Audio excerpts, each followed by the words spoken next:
Público, muito provavelmente deverá pedir mais investigações, Pedro, em torno das atividades do prefeito Zé Nancy. Eu posso garantir a você e aos nossos telespectadores que não encerra aqui hoje o inquérito. Não, de forma nenhuma. Ele vai até o mês de maio. Pode ser assim, o prazo termina, vai e já pede o retorno para complementação de outras investigações suplementares. Porque tem muita coisa ainda a ser esclarecida. O crime está elucidado. Mandantes, autores, mas há as ramificações, há a periferia, há aqueles que deram suporte que até agora não apareceram. E gente que pode ser indiciada no inquérito em separado. O outro detalhe também que eu queria levantar com vocês era que o Pedro comentou isso aqui com o Feitosa na bancada, há uma investigação em torno da morte de um juiz, não é? Em torno da morte de um juiz, uma morte que aconteceu em circunstâncias misteriosas e ainda não explicadas. Esse é um ponto. O outro ponto, esse tiroteio que houve, uma pessoa teria tentado atirar no vice-prefeito e esses tiros terminaram atingindo uma outra pessoa, isso inclusive está sendo avaliado pela polícia e já virou um processo que já vai ser julgado na comarca de Fronteiras. Porque foi assim, houve uma briga lá com o assessor do Francimar e envolvia o pai e o filho. O pai atirou, atingiu o assessor. O pai está preso e o filho desapareceu. Isso foi em dezembro, logo após a diplomação.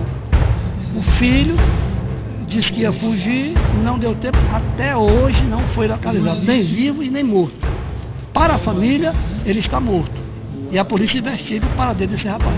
Que fim levou? O corpo não apareceu até agora, as informações que nós temos. Agora, o interessante, Douglas, é que algumas pessoas em São Julião vivem um clima de terror, vivem um clima de muito medo.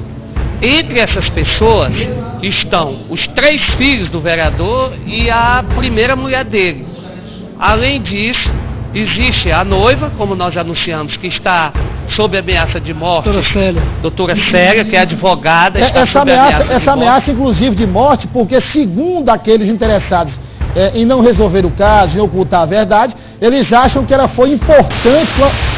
Vamos só restabelecer o nosso sinal aí lá da Academia de Polícia, aqui com o Ezequiel. Nós estamos analisando para você o caso detalhadamente, desde que o fato aconteceu. Então, só para você ter uma ideia do que foi dito pela polícia. Nós temos aí o organograma do crime. Primeiro, vice-prefeito Francimar Pereira como autor intelectual.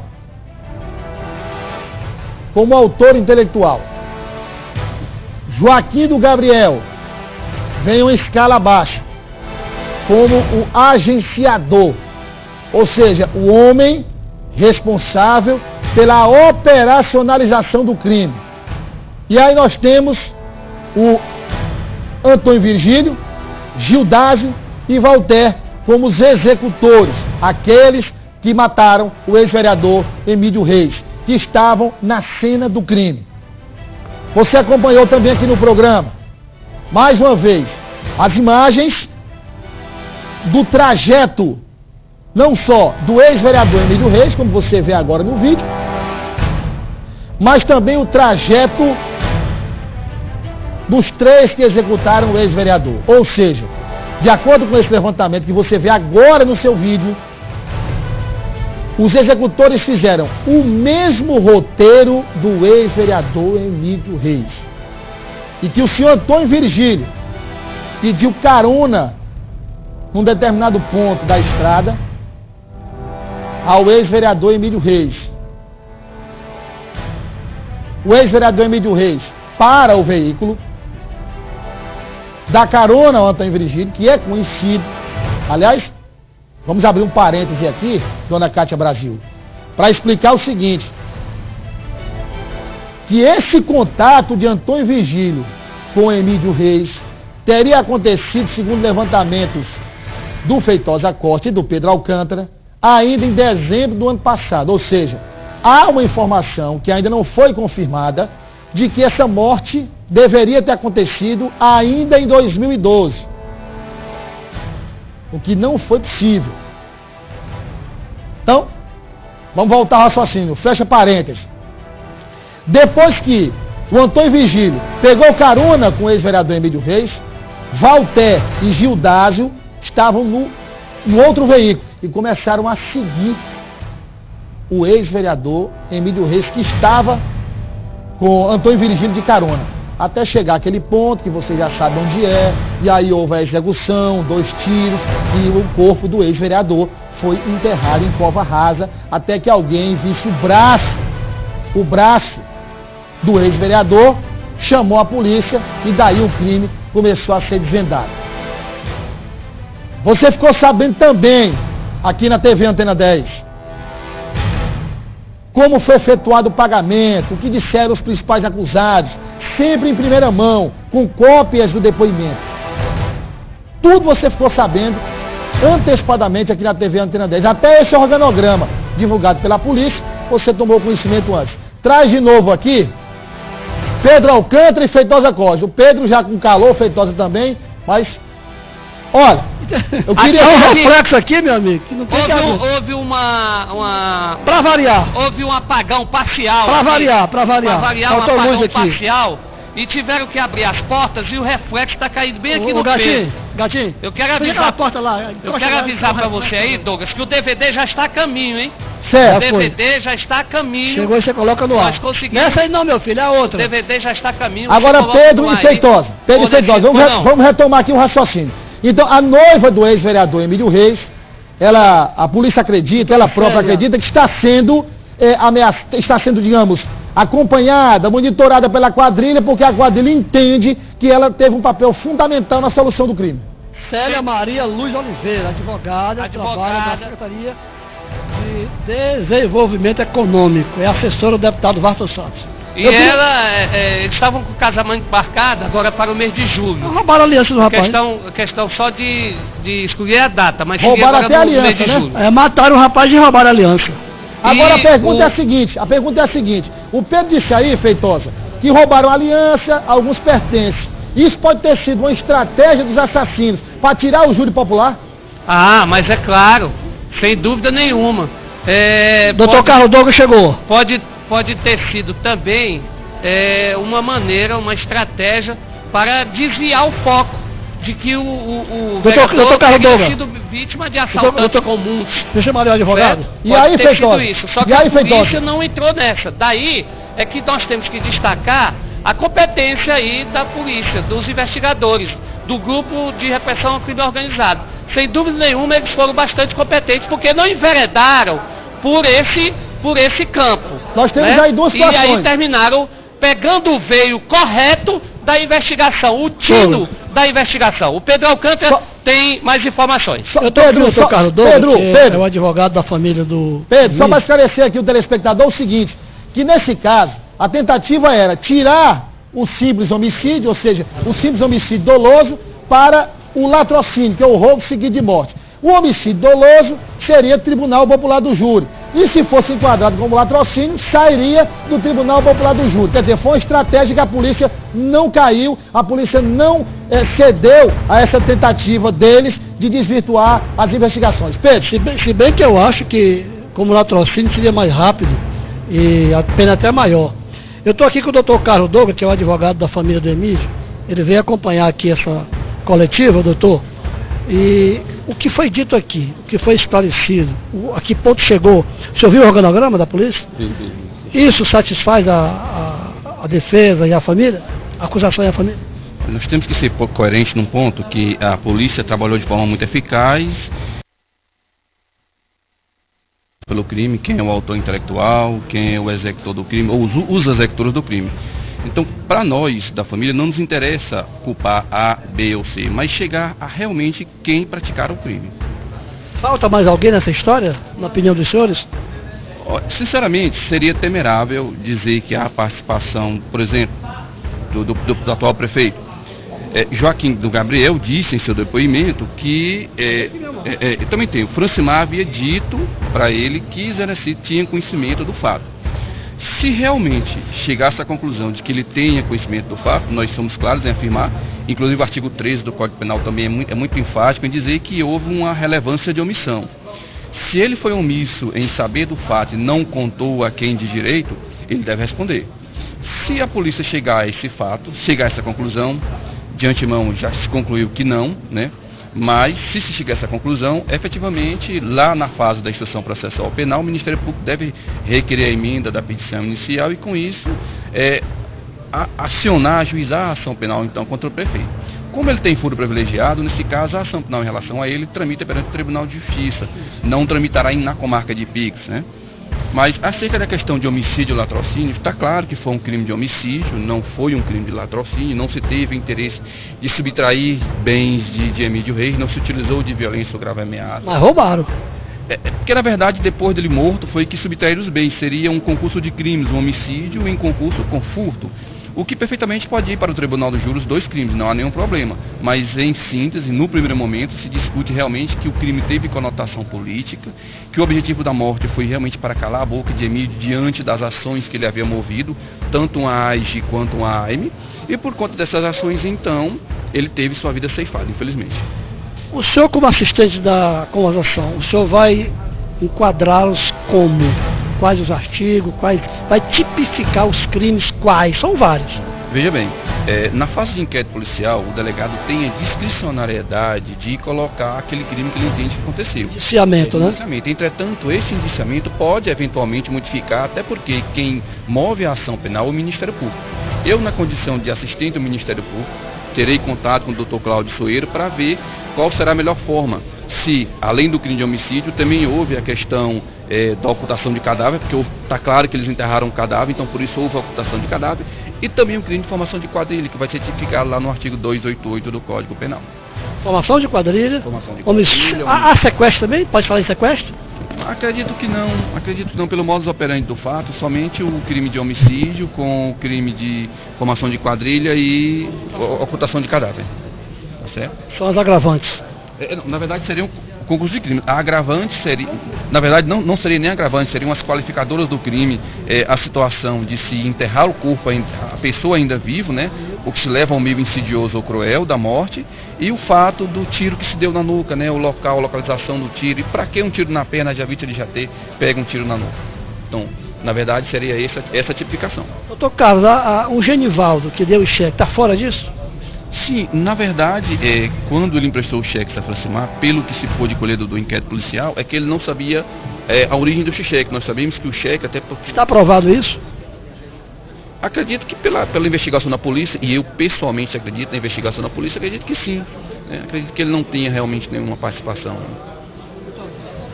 Eu gostaria de saber do senhor se alguma providência com relação à família, à segurança da família, diante dos rumores de que o grupo poderia atingir algum deles, se alguma providência foi tomada.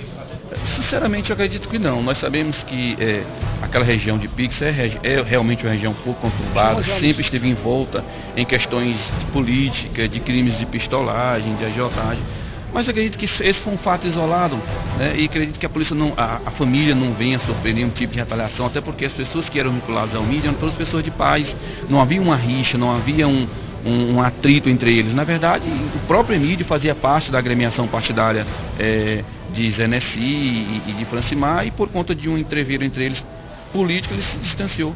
Mas eu não acredito que a atual viúva, né, bem como os filhos de Emílio, que ele já foi casado a primeira vez, tenham qualquer temor. Agora, é lógico que é evidente que ninguém vai ficar desprevenido, né? Tem que ter um certo cuidado, até porque foi um crime que repercutiu na região, está repercutindo não só aqui em Pix, em Teresina, mas nacionalmente. Pedro, bom, e a questão do fórum? Vai ser o fórum de Picos mesmo? Sim. Em princípio, ao que me consta, foram arguídas algumas questões preliminares vinculadas à exceção de incompetência do juízo por conta do fato, mas o nosso Código Penal também é claro, quando ele diz lá da teoria da ambiguidade, que não só o local onde o crime iniciou a ação, mas também aquele onde obteve esse resultado, pode ser o local onde o processo vai tramitar. Esse incidente lá, essa questão preliminar dessa incompetência, o próprio Tribunal de Justiça já discutiu e já disse que realmente é o foro de Pix, porque lá iniciou-se os atos de execução, embora os atos da consumação tenham ocorrido já, me parece que perto de São Julião, na BR-020. Interessante.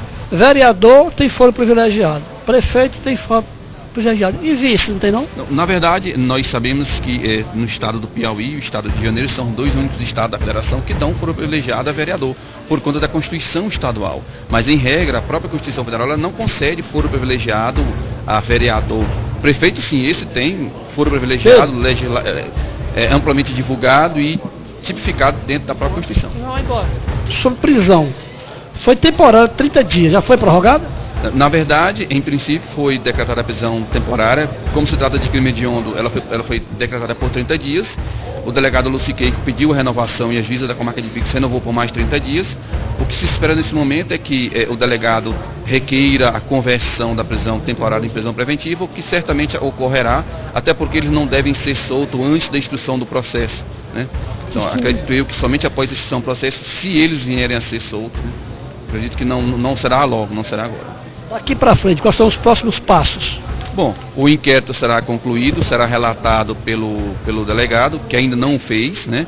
Encaminhar-se-á então ao juízo da comarca de Pix, e por sua vez encaminhará ao Ministério Público, Dr. Cláudio Soeiro, que então ajuizará a ação penal, por meio de uma denúncia por se tratar de um crime de ação pública incondicionada, que é o homicídio.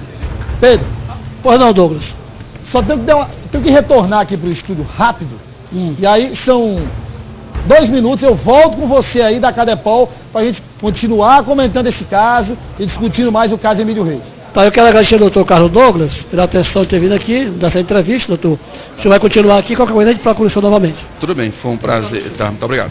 Obrigado. Pois não, Douglas, com você. Tá, eu volto já da Academia de Polícia. Vem cá, Deus, vamos falar aqui da Globo Curso, para você que quer mudar de vida, você que quer ganhar dinheiro, você que quer conseguir uma profissão, é agora. Olá, Deus, tranquilo? Boa tarde, Douglas. Olha, você quer ganhar dinheiro? Globo Curso, é agora, hein? Você vai ligar para o número que está aí no seu vídeo, você de Teresina, você do interior do estado, ligue agora, faça a sua matrícula no curso que tem revolucionado o mercado de mecânica de motos no Piauí. Verdade, Douglas.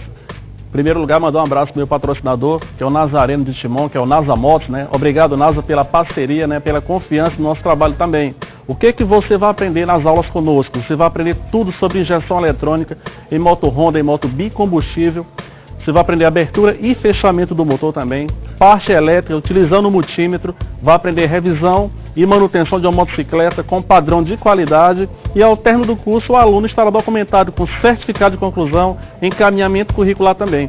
Lembrando a você que vai montar um empreendimento no segmento de motocicleta, a Globo Curso disponibiliza para você um acompanhamento profissional, para que você possa realmente entrar no mercado de trabalho de forma e de maneira inteligente também. Esse alarme que você está vendo aí no seu vídeo é o alarme que tem um sensor de presença. Todos os alunos da Globo Curso hoje estão aptos a instalar esse alarme no mercado de trabalho também. Se você tem uma motocicleta que tem um alarme com sensor de presença, se ele tiver algum problema, alguma avaria, leve na Globo Curso, nós iremos consertar esse sistema de presença para você também. E moto de injeção eletrônica, a Globo Curso está lá de portas abertas para fazer todo e qualquer reparo nessas motocicletas também. Então você vai ligar agora para o 3081-2262.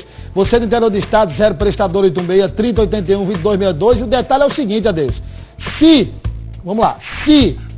a Globo Curso, claro, a sede em Teresina. Exatamente. Se você do interior não quer vir a Teresina, não pode vir, mas tem outros amigos que queiram fazer o curso, monte a sua turma, ligue para a Globo Curso e a Globo Curso vai até a sua cidade ministrar o curso. E o pagamento é do jeito que você quiser. Com certeza, né? Você que mora no interior do estado, que não pode vir até Teresina, você monta a sua turma, né? Com um mínimo de 30 alunos, que a Globo Curso vai até a sua cidade, leva todo o nosso ferramental com ferramental moderno e vai ministrar o curso com o mesmo padrão de qualidade que é feito aqui na capital, aqui em Teresina. Lembrando a você que o nosso telefone de contato é o 3081-2262.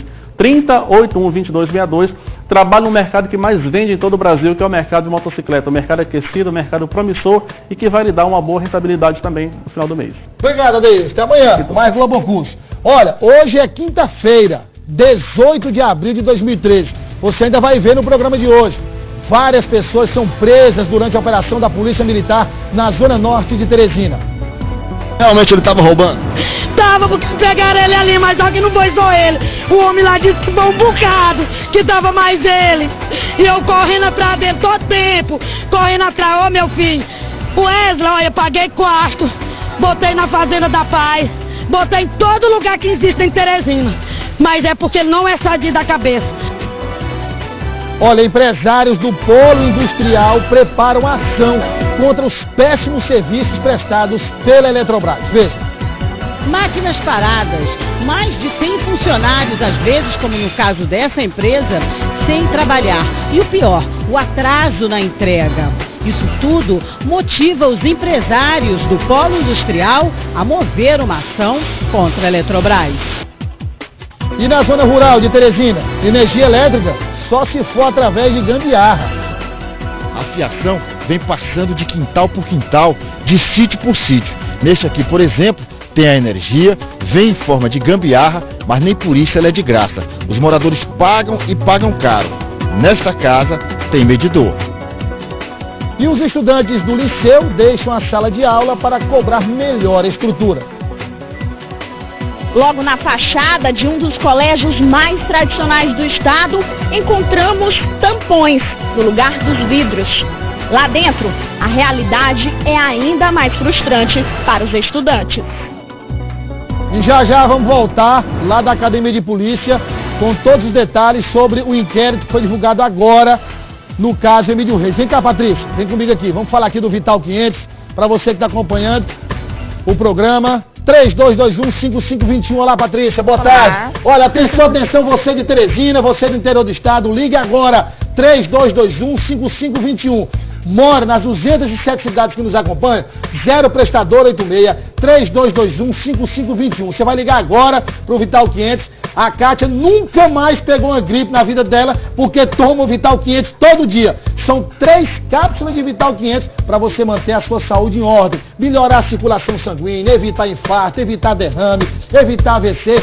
Afaste de você o risco de apresentar uma doença séria, uma doença grave. Além de tudo, você vai ter a sua vida sexual melhorada, vai ficar mais alegre, mais disposto, acordar bem. Liga agora, Vital 500, Patrícia, 3221-5521. Não paga ligação, não paga entrega. Com certeza. Boa tarde, Douglas. Boa tarde para vocês que estão acompanhando o Balanço Geral. E o Douglas falou tudo e eu vou falar mais, hein? O Vital 500 ele é indicado também para você que tem pressão alta, que tem um colesterol elevado, que sofre com diabetes e sabe aquelas dores na coluna que você sente no final do dia? Pois é. Você precisa tomar mesmo é o Vital 500. Ele é um potente anti-inflamatório natural que atua também nas articulações e que vai fazer também aliviar as dores na coluna, nas juntas, no joelho e também as fraquezas nas pernas. Portanto, gente, você que está em casa, tome uma atitude e liga agora para o 3221-5521. Como o Douglas falou, você não paga nem a ligação. Você que mora no interior do estado, liga agora colocando 0 prestadora 86-3221-5521. E agora vamos falar das formas de pagamento, né, Douglas? Pois é, você pode pagar do jeito que você quiser. Se você disser que não tem dinheiro agora, que não tem cheque agora, você paga como você puder. O que nós queremos é entregar o Vital 500 na sua casa para você colocar a sua saúde funcionando perfeitamente. E olha, deixa eu dizer uma coisa, promoção, coloca aí a hora certa na tela. Tem como colocar a hora certa na tela? Coloca aí, são 12 horas e 54 minutos, é isso? Isso, 12h54. A partir de agora tem 10 minutos de ligação com a promoção imperdível, Patrícia. Além disso, na compra do Vital 500 ou qualquer produto da linha Vital, o nosso cliente ainda participa já do sorteio especial para o Dia das Mães, que está chegando, e dessa vez são 2 prêmios. Você participa do sorteio de um belíssimo fogão de 6 bocas e também de um forno micro-ondas, ok? Você volta já, Patrícia, com mais Vital 500. Olha, entrega logo da Kátia aí. Traz aqui de novo, ó. Vamos voltar aqui. Cadê a Academia de Polícia ao vivo? Pedro Alcântara, Feitosa Costa, lá ao vivo. Pois não, Feitosa? E atenção, telespectadores da TV Antena 10. Com exclusividade, nós vamos fornecer agora o texto de um documento em que, antecipadamente, o senhor Francimar Pereira se compromete a dar uma secretaria do município para um aliado. Eu estou com o documento aqui e que diz o seguinte: eu, José Francimar Pereira, brasileiro solteiro, candidato a vice-prefeito da coligação Unidos por um São Julião mais forte, inscrito com RG tal número, residente domiciliado no povoado Mandacaru, São Julião, Piauí, me comprometo a partir de janeiro de 2013, se eleito for, a entregar ao senhor Vanderlei José de Sá, brasileiro solteiro, encanador industrial, portador do RG número tal, CPF tal, residente domiciliado na rua Marechal Castelo Branco, Centro São Julião, Piauí, uma secretaria, independente de qual seja, ao longo de minha gestão, começando em 1º de janeiro de 2013, até o final do mandato em 31 de dezembro de 2016, com remuneração no importe de 1.080 mensais. Outro sim, declaro ter ciência de que o descumprimento do compromisso acima resultará em uma multa no valor de R$20 mil. São Julião, Piauí, 3 de setembro de 2012. José Francimar Pereira. Informação exclusiva da TV Antena 10. Pedro Douglas Feitosa, esse documento é importantíssimo. Inclusive em multa, delegado James Guerra, esse documento teria sido também um dos viés do crime? Boa tarde ao senhor. Boa tarde. Bom, isso aí comprova o acordo político que existia entre o prefeito e o vice, né, de que cada um só exerceria 2 anos, o que caracteriza um crime eleitoral, que não será apurado pela Polícia Civil, mas a Polícia Civil adotará todas as providências para que chegue junto ao promotor eleitoral e à própria Polícia Federal para apurar crime eleitoral. E isso comprova justamente que havia certeza, né? Havia certeza por parte do vice-prefeito de que assumiria o cargo. Tanto é que ele chegou inclusive a negociar secretarias a partir de sua assunção no mandato de prefeito. E aí, esse aliado topou? Sim, eles assinam um documento, inclusive com 2 testemunhas, né, de que essa secretaria será dada a ele quando ele assumir a prefeitura. Então, o motivo do crime se revela também por isso, de que a parte do mandato que estaria afetada por uma eventual cassação seria justamente a parte do mandato do Francimar, né, e daí ele ter sido essa a motivação da prática do crime, entre outros.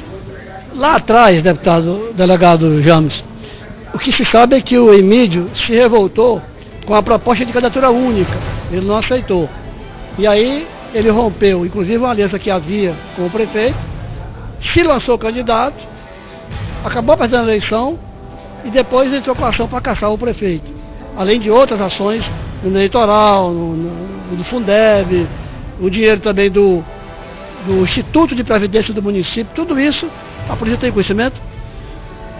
Pedro, é justamente isso, né? O que acontece? O ex-vereador Emídio, ele é desse mesmo grupo político. Tanto isso é verdadeiro, que em 2 eleições anteriores, eles praticamente eles fechavam um acordo político, em que todos só havia um número de candidatos correspondente ao número de eleitos. E com relação à prefeitura, acabava se lançando uma chapa única. Como o vereador Emídio foi preterido na escolha de ser ele o candidato único, houve um rompimento político, né, entre eles, e como o vereador Emídio tinha conhecimento de tudo o que acontecia, ele estava munido até porque fazia parte do mesmo grupo. Então ele resolveu entrar com as ações judiciais para caçar a chapa eleita, e aí sim, ele como candidato segundo colocado, poder alçar a condição de prefeito lá da cidade. Em virtude desta ameaça e de todos eles se conhecerem e terem conhecimento e documentos uns dos outros, é que havia o risco para a segunda parte do mandato, que havia sido negociado, de que essa segunda parte pudesse ser afetada por essa ação judicial, uma eventual cassação. Então, isso foi o que motivou o vice-prefeito Francimar a determinar o homicídio do ex-vereador Emídio. Feitosa, Douglas, isso é um fato novo. Eu não sabia que o Emídio havia um acordo, ele é do mesmo grupo político, havia um acordo dele ser um candidato único. Esse acordo não foi cumprido. O prefeito foi para a reeleição, porque lá em São Julião há uma regra de que ninguém vai para a reeleição, é candidato único, aí vai passar para outro. E não honraram com o Emídio. Aí ele rompeu e se lançou candidato, foi assim? A vez a ele, né? E aí por isso foi que ele rompeu e se lançou como candidato de oposição a esse grupo. Mas ele tinha conhecimento sobre tudo que acontecia dentro do grupo político, até porque era o grupo político dele. Né? Então não havia divergência entre eles até esse momento da eleição. E em virtude desse rompimento eleitoral, foi que ele então perpetuou as ações na justiça e com a possibilidade de muitos documentos que ele tinha, porque todos já faziam parte do mesmo grupo, havia uma ameaça real de que o mandato pudesse ser cassado. Francimar, ao saber dessa ocorrência, desse risco, resolveu então determinar o homicídio do Emídio. Feitosa, você está aí com o delegado Pedro? Já eu volto com o doutor James. Você vai falar com o Menando Pedro? Pois não. Tá bom, estou aqui com o delegado Menando Pedro da Luz, é o comandante do grupo de repressão ao crime organizado.